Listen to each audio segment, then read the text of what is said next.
hours before his crucifixion, that Jesus ate a final meal with his closest friends, then led them through the city gates of Jerusalem and across the Kidron Valley to a small private garden known in that day simply as Gethsemane.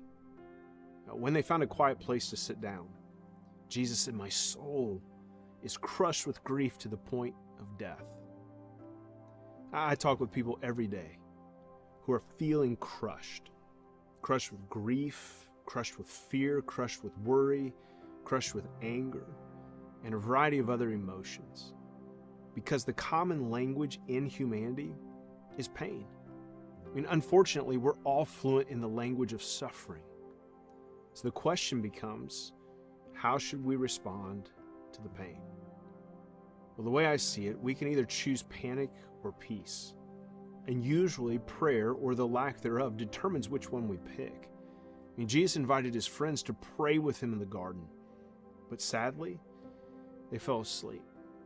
And when the soldiers showed up to arrest Jesus, the disciples ran away from the problem because they hadn't prayed. But Jesus ran toward the problem because he had prayed.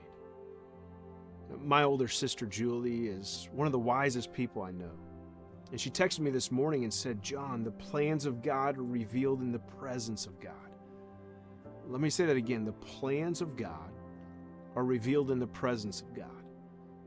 As I worry about little and big things in life that can negatively impact me personally and professionally, I needed that reminder to pray.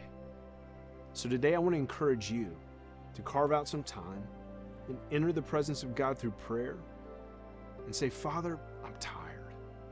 Father, I'm scared. Father, I'm angry. Father, I'm confused." Give God your panic and watch him give you his peace.